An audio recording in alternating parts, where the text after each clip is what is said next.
Hello students, आशा करती हूँ आप सब घर पे स्वस्थ हैं।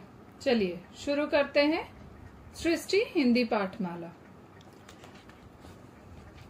आज मुझे आप लोगों को एक प्रोजेक्ट वर्क भी देना है, ठीक है?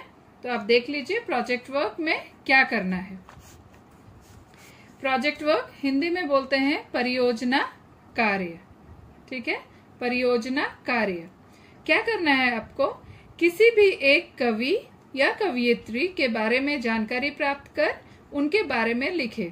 आप उनके बारे में एक पैराग्राफ लिखेंगे, एक पैराग्राफ, दो पैराग्राफ, अच्छे साफ अक्षरों में लिखेंगे।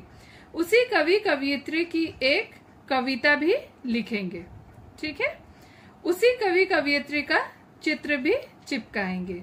और प्रोजेक्ट वर्क आपको कहाँ करना है? प्रोजेक्ट वर्क आपको A4 साइज पेपर में बहुत साफ साफ अक्षरों में लिखकर करना है, ठीक है?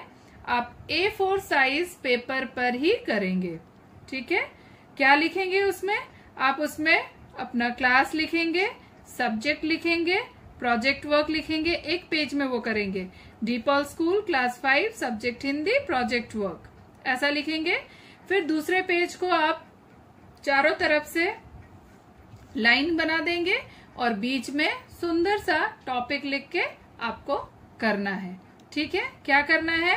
एक किसी भी कवि कवियत्री का चित्र चिपकाना है, उनके बारे में 10 पंक्तियां ऐसा लिखना है और उन्हीं के द्वारा लिखा गया कोई एक कविता भी लिखना है और बहुत साफ साफ करना है, ठीक है बच्चों? आप समझ गए? आप अपनी किताब की, जैसे हम लोगों ने ये कविता पढ़ा है, विजय विश्व तिरंगा प्यारा, श्यामलाल गुप्त पार्षद द्वारा रचित है, तो आप ये भी कर सकते हैं। आप उसमें छोटा सा ड्राइंग भी बना सकते हैं, कोई प्रॉब्लम नहीं है उसमें। सुंदर से उसे सजा करके कर सकते हैं, मगर कवि का चित्र भी चिपकाए और उनके बारे में कुछ शब्द जरूर लिखें, ठीक है बच्चों? चलिए हम पाठ शुरू करें। चलिए पाठ यहाँ से शुरू करते हैं। लाल बहादुर बड़े हुए तो वे भी महात्मा गांधी के साथ भारत देश को आजाद कराने के लिए स्वतंत्रता संग्राम में कूद पड़े। भारत की आजादी के लिए जो लड़ाई लड़ी जा रही थी उसमें कूद पड़े। गांधी जी ने जब 1920 ईस्वी में असहयोग आंदोलन चलाया तो शास्त्री जी ने भी उसमें बढ़ चढ़कर भाग लिया और गांधी जी के द्वारा असहयोग आंदोलन में जो चलाया गया था उसमें उन्होंने बढ़ चढ़कर भाग लिया। शास्त्री जी सदैव देश हित और गरीबों के हित की बातें सोचते थे, देश के हित के लिए और गरीबों के हित के लिए सोचते थे। वे लालच और व्यक्तिगत स्वार्थ से बहुत ऊपर थे, उनमें कोई भी लालसा नहीं थी, वो लालच नहीं करते थे और स्वार्थी तो बिल्कुल भी नहीं थे।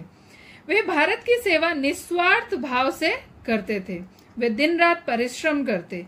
एक दिन ऐसा आया कि इसी लगन और परिश्रम के कारण सन 1965 में उन्हें भारत का प्रधानमंत्री चुना गया और उनके द्वारा किया गया लगन और परिश्रम को देख करके उनके कारण ही उनको भारत का प्रधानमंत्री भी चुना गया और वह सर्वसहमति से चुना गया था।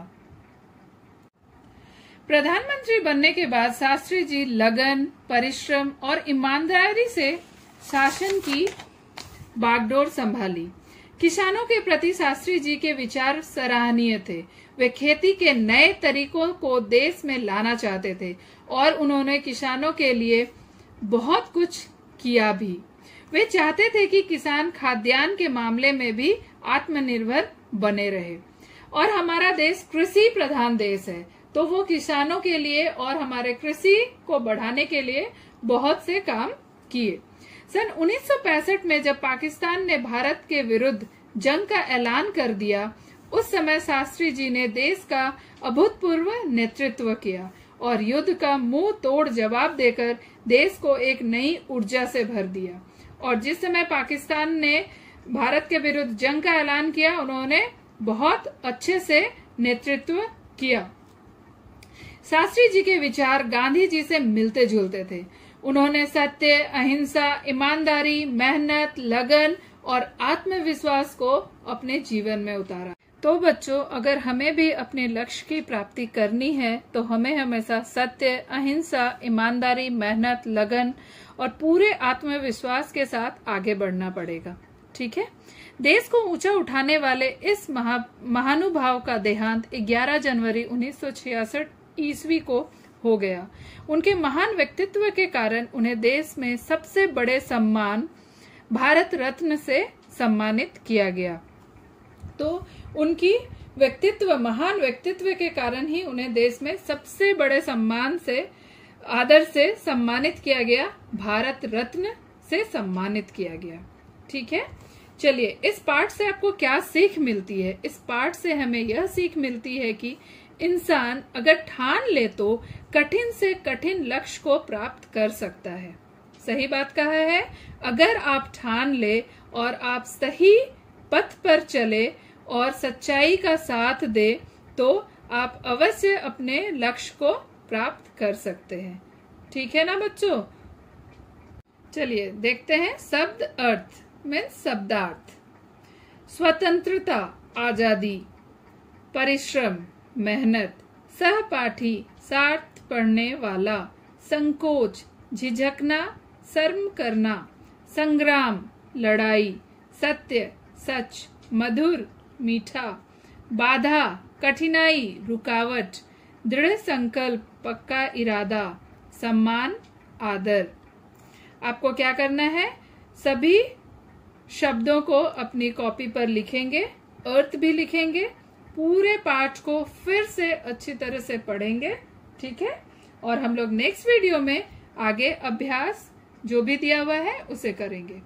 तब तक के लिए आप अपना बहुत अच्छे से ध्यान रखिए और पढ़ाई करते रहिए।